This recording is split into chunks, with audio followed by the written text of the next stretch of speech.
You're not behind. You're being built in private. I see you working hard. I see you doing the daily disciplines that you need to do to further your life, to make progress towards the things that you really want. I see you going to the gym. I see you exercising. I see you eating clean, but nothing's happening. You've been disciplined for a week, 2 weeks, 3 weeks, and nothing seems to have changed. And then you slide back into your old habits like nothing ever happened. Like you didn't just put all that work in just to fall back to your regular bad habits. I want you to understand that those daily disciplines, going on that path, that disciplined path, where you focused on your goals, where you eat clean, where you exercise every single day, that version of you will eventually create the outcomes that you desire. See, we just want the outcome. We don't want all the stuff on the side. We don't want all the hard work. But in reality, there's no shortcut. And I'm sorry to say, but you can't be working hard for a month and expect that results are going to come your way. Results are going to come your way in years. I'm sorry, but I'm broadening your time horizon right now. If you have a goal to build a business, I guarantee you that business is not going to take off after a month. You have to continuously work at it. You have to stack up the days, stack up the months, and even sometimes stack up the years. You have to keep the discipline for as long as you possibly can until you get to that point. The outcomes aren't shown yet for your hard work. That month in the gym has not really been shown yet. Your hard work isn't wasted, it's being stored. That's from James Clear and Atomic Habits. Amazing book. Highly recommend you read it. And what I also want to mention is this graph that he presents. On the x-axis, it's time, and on the y-axis, it's results. You have what people think is progress, what it looks like, and that is a line. That's how people perceive progress. When in reality, it's more exponential. What that means is essentially you have to do things for years before something can actually happen. And I know that's hard to comprehend and hard to kind of internalize in your head because you've been conditioned to think that these results are going to come quick. These results are going to come easy. This YouTube channel is not going to blow up in 1, 2, 3, 4, 5, 6 months even. It's just not. And that hurts coming out of my mouth because I know that I still have to work hard on this YouTube channel with no results. But I'm telling you, eventually those results are going to come. As long as you stay consistent, as long as you keep working, as long as you keep showing up every day, the results are going to come. I promise you. I'm taking this to a whole nother level. I'm giving myself 10 years, 10 full years to get this YouTube channel to where I want it to be. So give yourself a new time horizon. Set reasonable goals. I think 100% I can achieve what I want to achieve with this YouTube channel in 10 years. So instead of saying in 6 months, in a year, I'm saying 10 years. Because by then, I'll be an expert. Widening your time horizon can be very difficult because as a human, you lack patience. We all do.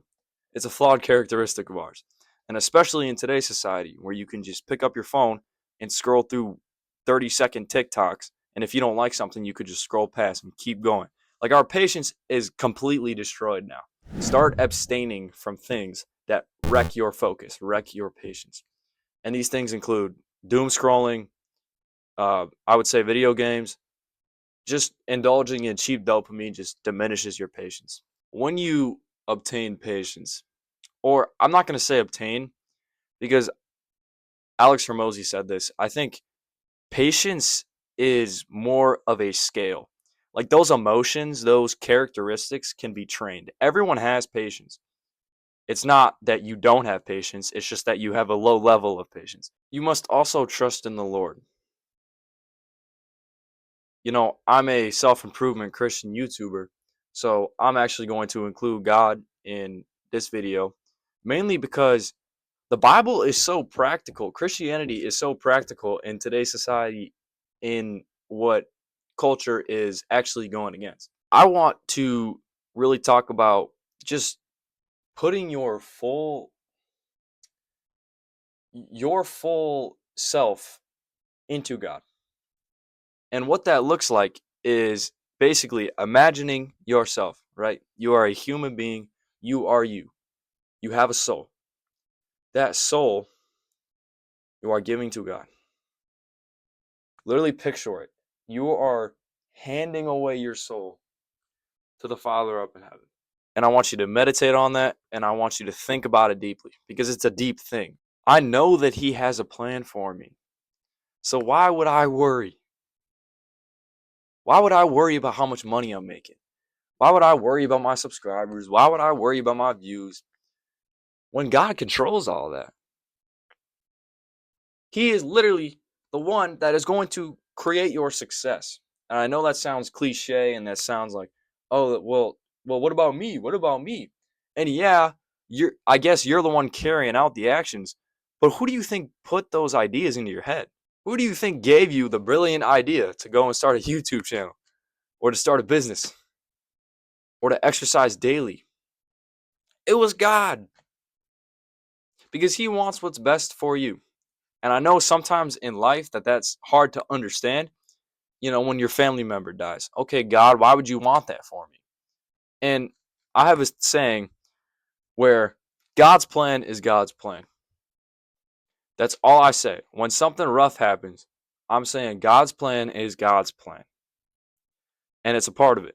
It's a part of my growth. It's a part of my development. It's a part of His plan. That's how I go about things now. It brings me a lot of peace knowing that God's plan is just God's plan. That things are going to happen in my life that I can't control.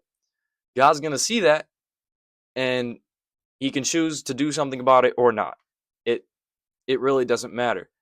But my point is, His plan is the one that's going to rule over your plans.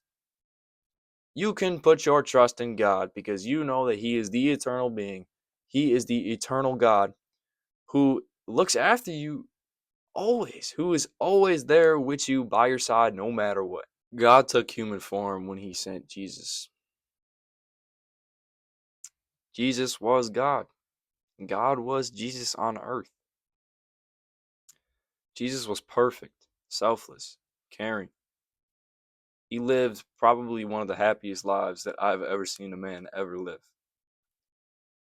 So why wouldn't you trust that man with your own life?